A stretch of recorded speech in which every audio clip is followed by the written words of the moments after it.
So to understand my story, you really have to understand where I come from. And I was born and raised in Kirkwood, have lived in St. Louis and really in the suburbs my entire life. And in many ways, I am kind of your stereotypical picture of what a suburban white kid in Kirkwood looks like. And what I'm so grateful for is in the midst of that, I always had parents who encouraged me to lean in and to seek to understand and to learn, especially perspectives outside of myself. My dad was a teacher, and so that was always the heart of who my family was and the ways that I was raised. And in a lot of ways, is probably like many of you, the upbringing that I had was all that I knew. And so what I began to do as I got older was just to assume, because of how I was raised, this must be the ways in which everybody else is as well. And I remember the first moment that I had where I began to see experiences and stories that were different from mine was when I was in college. I took an African American history class. And I was one of maybe 3 or 4 white students in the class. And remember, as the professor began talking about history, the very history that I had learned to a point as I grew up, he was offering nuance and perspective and other historical narratives that I had never heard before. And I remember leaving that class and leaving that experience to say, okay, somehow I don't have a full picture of what other people have experienced and a full picture of even the very history of our country. And after I graduated college, I taught history in a high school. And I taught history in a very diverse community. And I remember as I was teaching, specifically African American students who were coming from lower socioeconomic places, as we were talking about history, see, the beauty of history is it always gives you opportunity and a context to have conversations in real time. And so we would start talking, yes, about an event, but more importantly, about our lives. And I began to realize these students have very different experiences than I did growing up. These students have very different lives than I did growing up. And what it began to teach me and make me realize is my experience is not necessarily other people's experiences.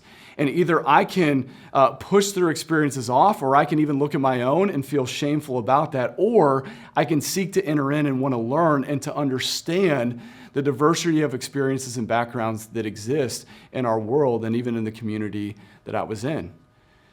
And so as I began to learn and as I began to be exposed, I really sought to better understand. And in many ways, I thought I was growing, I thought I was learning, but had a pivotal moment almost 6 years ago as a pastor in this church.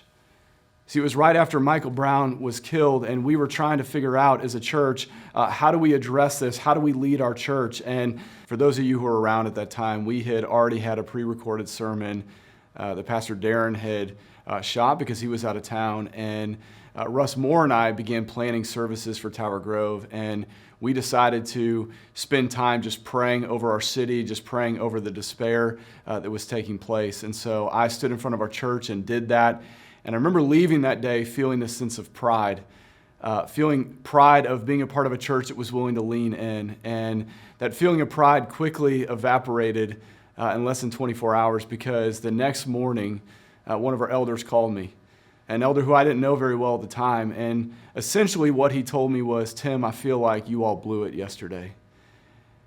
And he went on and he began to explain that in the midst of us leading the way that we thought was leading well, he reminded me that there were individuals in our church who were coming in, grieving, hurting, looking for hope, looking for space, and that we just walked right past that and we completely missed it. And I remember as he was sharing with me, almost feeling this sense of wanting to be defensive, wanting to say, hey, let me help you understand my heart or our intention. But as he was sharing, I felt just the Lord so clearly telling me, Tim, this is a moment to be quiet and this is a moment to listen.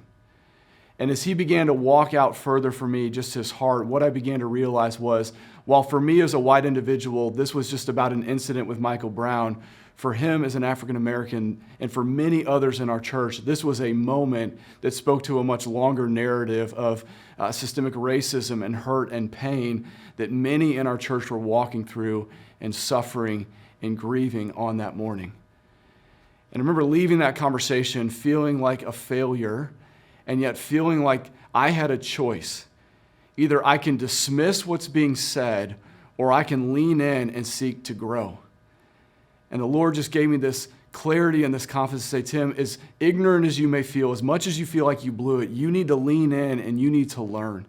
And the way that you need to seek to learn is by entering into conversations that are hard, by hearing perspectives and experiences that are different than you, but also by seeking to learn yourself and by taking responsibility to listen, to learn, to read. And so really from that day forward, over the last 6 years, I've really sought to be intentional in doing that. And that's something that I've really sought to make a part of my life, and really I've seen so much growth that has happened as a result of that. But here's where this gets hard. As I look at what we're walking through right now, and even in the last few weeks, one of the things that I've had to confront in my own heart is to realize that learning is the starting point, it's not the finish line. And somewhere along the way, I got confused about that. Somewhere along the way, I convinced myself because I've learned some things, therefore I'm doing the work that God has called me to do as a pastor and also as an individual. And even this week, I've had to be confronted in the sense of going back to Micah 6:8. And Micah 6:8 doesn't say to understand justice, to understand mercy. It says to do justice, to love mercy. And here's what I've had to confront over the last couple weeks. So much of me right now in this moment wants to cling to comfort.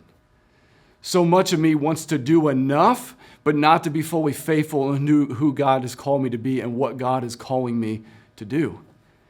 And I've realized how scared I am of discomfort, how scared I am of losing control, how scared I am to stepping into spaces and using my life and using my voice and using my position and using my privilege to actually enter into injustice, to enter into despair, to enter into wrong that exists in our country and in our city and in my neighborhood. And one of the things that I'm having to confront right now, even in this moment, is that that is not a decision that I get to opt in and out of depending on how I feel or the comforts that I want to have. That is a life of surrender and sacrifice that God is calling me to live every single day through the relationships and through the opportunities that are in front of me.